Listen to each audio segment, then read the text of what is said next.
Mulai. Selamat pagi. Pagi. Selamat pagi. Pagi. Assalamualaikum warahmatullahi wabarakatuh. Waalaikumsalam warahmatullahi wabarakatuh. Shalom. Halo. Damai di hati. Bagaimana kabarnya hari ini? Luar biasa. Luar biasa. Luar biasa. Ketua kelas, teman-temannya, hari ini ada yang absen. Anu Bu, ada beberapa orang yang keluar Bu. Keluar karena apa? Katanya mau ke WC Bu. WC. Yang lainnya? Ada semua. Ada semua. Cuma ada di sini ya? WC. Oke, baik. Putri, kenapa loyo sekali sakit hari ini? Enggak Bu, lagi kurang semangat aja Bu. Semangat, baik. Pokok hari ini kita akan menonton sesuatu yang akan menambah pengetahuan teman-teman semua, adik-adik semua. Oke. Pembelajaran sebelumnya ada yang tahu tentang apa? Teks argumentasi Bu. Teks argumentasi. Iya. Tes argumentasi. Tes instruksi Bu. Itu baru benar. Yang lain teks argumentasi itu 2 minggu ya? Oh, iya. Boleh tentang teks instruksi. Instruksi. Ada yang tahu teks instruksinya tentang apa? Kalau nggak salah pembuatan soto Makassar. Pembuatan coto Makassar. Ada yang tahu selain coto Makassar makanan khas apa lagi yang ada di Sulawesi Selatan? Pisang. Pisang empe betul sekali. Burasa betul sekali. Pisang hijau. Palbasa. Palu basah. Luar biasa sekali. Orlo. Wah, ada banyak sekali. Itu adalah makanan khas dari Sulawesi Selatan yang terbagi menjadi 4 etnis. Yang pertama itu dari Bugis, Makassar, Manda, dan Toraja. Karena di Sulawesi Selatan itu ada 4 etnis di dalamnya. Baik. Ini bukan.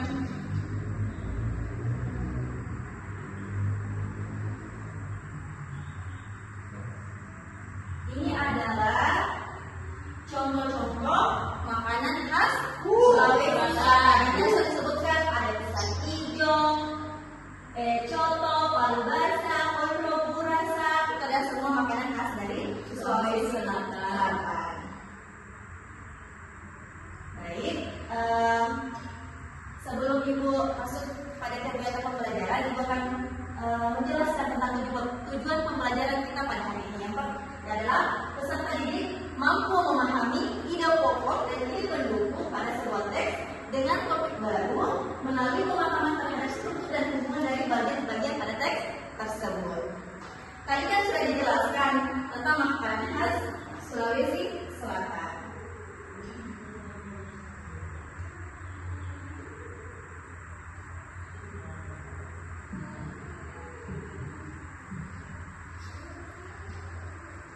Sesuai dengan tujuan pembelajaran yang Ibu bacakan tadi, ini ada tentang ide pokok dan ide pendukung sesuai dengan pendekatan culturally responsive teaching atau CRT. Ini adalah pengertian ide pokok dan ide pendukung menurut para ahli. Ada 2, yaitu menurut M. Jumeri pada tahun 2005 dan menurut Arika tahun 2008. Saudara tidak bisa membacakan menurut M. Jumeri ide pokok dan ide pendukungnya. Menurut M. Dumadi, ide pokok adalah gagasan utama atau inti dari sebuah paragraf atau teks yang menggambarkan topik yang sedang dibahas. Ide pokok biasanya dapat ditemukan dalam kalimat utama yang biasanya terletak di awal atau di akhir paragraf. Sedangkan ide pendukung adalah gagasan atau penjelasan yang mendukung ide pokok dalam teks. Ide pendukung dapat berupa informasi tambahan, contoh, alasan, atau bukti yang memberikan rincian lebih lanjut terkait dengan ide pokok. Oke, sekarang menurut Khadijah pada tahun 2008 oleh saudara Yayan. Baik, menurut kajian tahun 2008, ide pokok adalah inti dari sebuah paragraf yang mengandung makna utama. Kajian menyatakan bahwa ide pokok dapat merupakan utama yang menyampaikan hal yang paling penting dalam teks. Kemudian ide pokok pendukung adalah ide yang mendukung dan menjelaskan ide pokok dalam teks. Ide pendukung seringkali berfungsi untuk memberi penjelasan, contoh atau rincian lebih lanjut yang memperkuat penjelasan utama. Oke,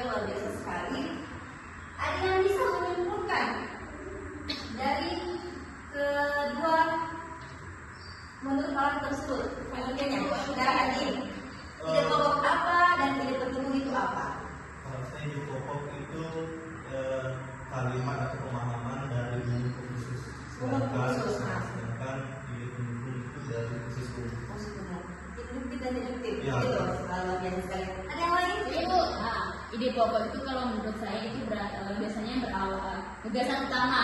Lalu dalam teks biasanya berada di awal paragraf, itu ide pokok. Baru ide pendukung itu penjelasan dari ide pokok. Luar biasa sekali. Baik, ini adalah pengertian secara umum ide pokok dan ide pendukung. Ide pokok atau gagasan utama di dalam sebuah teks dapat diketahui melalui judul, kata kunci, dan kalimat utama dalam setiap paragraf. Adapun ide pendukung di dalam suatu teks terdapat pada subjudul atau pada kalimat penjelas di dalam paragraf. Untuk lebih jelasnya, kita lihat tabel. Di sini sudah ada definisi, letak, dan fungsi dari ide pokok dan ide pendukung. Di mana definisi atau pengertiannya, gagasan utama ide pokok itu adalah gagasan utama yang menjadi inti dari pembahasan suatu teks atau paragraf. Dan ide pendukung adalah gagasan yang menjelaskan atau memperkuat dari ide pokok tersebut. Dan yang letaknya biasanya ada di awal atau di akhir paragraf. Dan kalau ide pendukung adalah biasanya ada di kalimat setelah ide pokok itu ditentukan. Kemudian fungsinya, kalau ide pokok menunjukkan topik utama dari teks tersebut, kemudian kalau ide pendukung memberikan rincian atau penjelasan tambahan. Dari sini sudah paham? Paham. Begini, ibu kasih satu contoh. Dari ada teks, dan teks ini ada 2 paragraf. Berarti ada berapa ide pokok di dalam teks tersebut? Ingat, lihat definisi, letak, fungsi dari ide pokok dan Ada 2. ada 2. Yang itu ide pokoknya bisa berada di mana? Di awal dan akhir. Itu ada dalam satu paragraf. Oke. Kalau ide pendukung ada berapa? Ada 2. Karena dia ada dalam 2 paragraf. Baik. Intinya begini. Kalau kalian disuruh untuk menentukan ide pokok atau ide pendukung, tentukan terlebih dahulu adalah ide pokoknya. Kenapa? Karena kalau kalian menentukan ide pokoknya, pasti sudah bisa menentukan ide pendukung, karena itu adalah pendukung dari ide pokok. Gitu. Sudah paham? Lalu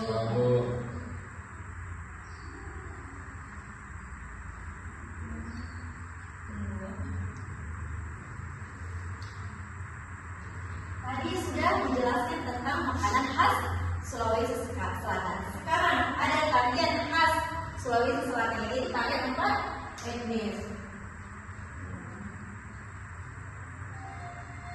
Ini salah satu contoh tarian 4 etnis di Sulawesi Selatan. Ada tarian dari Makassar, Bugis, Manado, Tanda, dan Toraja. Ini tarian dari Makassar. Ini juga tari Pakarena. Terus, ya begitu. Ya itulah tadi. Ibu minta semuanya berpikir dulu. Ibu akan kasih free karena ibu juga aktif dalam seni waktu jadi mahasiswa, jadi ibu tahu tarian tempat itu bagaimana. Coba tangannya begini semua. Oke. Ini kalau Bugis sama Makassar tangannya sama begini. Coba begini. Oke. Ini Makassar, Bugis. Nah, kalau begini Mandar. Bisa? Makassar, Bugis, Mandar. Ini Toraja. Oke, bisa? Ada 4. Ulang.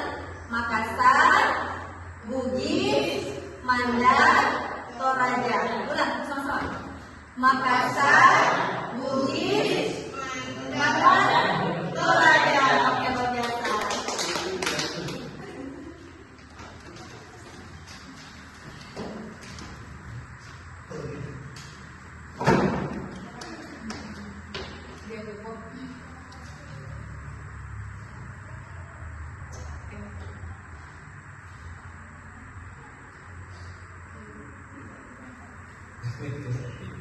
Ibu sudah bagi ada teksnya grup soal tarian 4 etnis Sulawesi Selatan.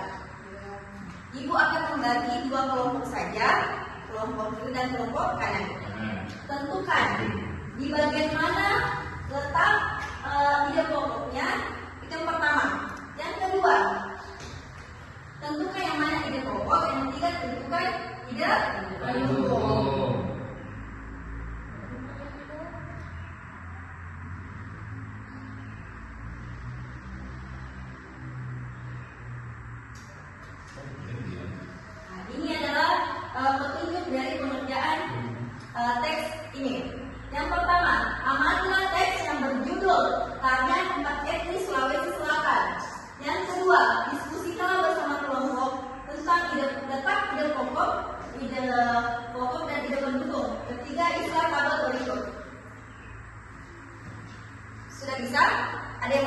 kan? Oke, Ibu beri waktu 5 menit untuk menjawab ini. Silakan.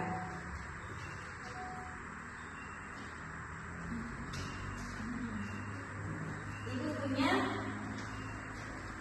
kelompok 1. Ini lingkari saja, ini awal atau akhir. Terus ini tidak pendukungnya. Awal atau akhir.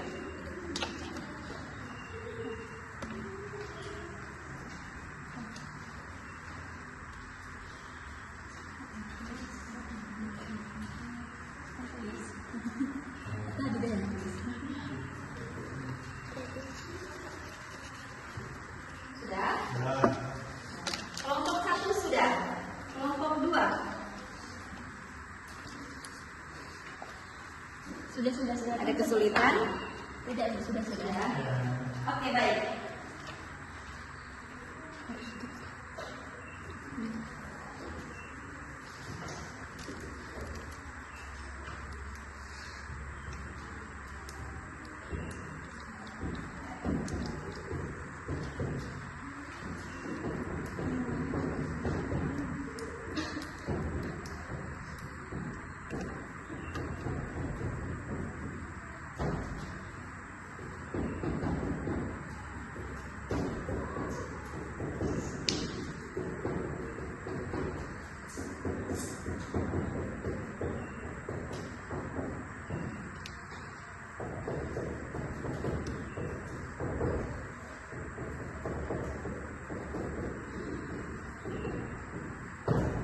Baik, saya persilakan untuk kelompok 1. Kelompoknya 1 orang saja. Coret atau lingkari yang mana, di mana letak ide pokoknya, di awal atau di akhir.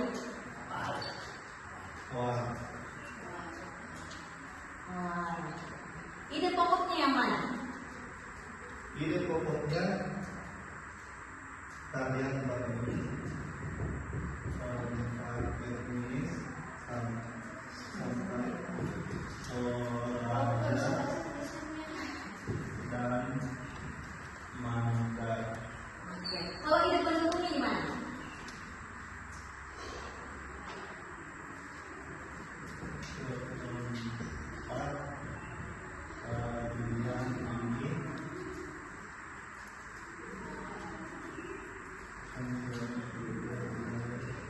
Sampai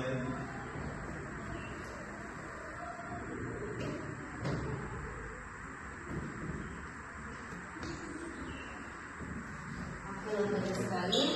Kelompok 2. Kita lihat apakah berbeda awal atau akhir. Tetap di awal. Ide pokoknya yang mana?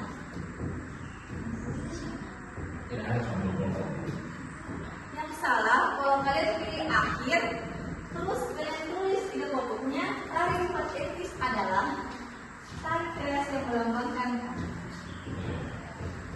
Jadi tentukan dulu apa ide pokoknya, baru ide pendukungnya. Karena kalian sudah kelas 3, ini akan kalian temukan di ujian-ujian nanti kalau kalian masuk perguruan tinggi, masuk kerja, akan kalian temukan berbagai macam jenis teks dan itu panjang. Kalau kalian sudah paham tentang ide pokok dan ide pendukung, kalian pasti sudah dapat mengerjakannya dengan mudah.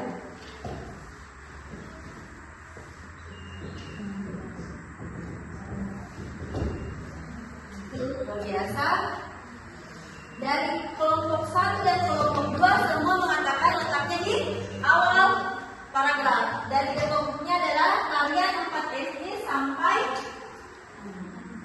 daerah Mandar. Luar biasa, tepuk tangan kepada semua. Baik, kalian sudah paham yang mana ide pokok dan yang mana ide pendukung. Saudara Andi bisa menjelaskan kembali bagaimana cara menentukan ide pokok dan ide pendukung? ide pokok itu berada di awal atau di akhir Paragraf. Dan itu begitu juga sebaliknya. dari 11 Ide pendukung berada di awal dan di akhir. yang mendukung dari ide pokok tersebut. Oke. Ibu murid baru mau menjawab, Bu. Saudara Khadijah, dari materi ide pokok dan ide pendukung ini apa yang bisa saudari dapatkan? Dari materi ini saya dapat lebih mudah untuk menentukan letak ide pokok dalam sebuah cerita, dan saya juga bisa menentukan ide pendukung yang sebagai kalimat jelas dari ide pokok. Baik. Selain materi ide pokok dan ide pendukung, kita juga dapat mempelajari kearifan lokal. Kearifan lokal inilah yang adik-adik atau anak-anak ini yang akan melestarikan kemudian hari. Jadi perlulah kita untuk cinta akan budaya kita sendiri. Baik. Sebelum menutup pelajaran hari ini, saya persilahkan untuk saudara Andi untuk berdoa untuk pelajaran pada hari ini. Dan sebelum kita untuk pembelajaran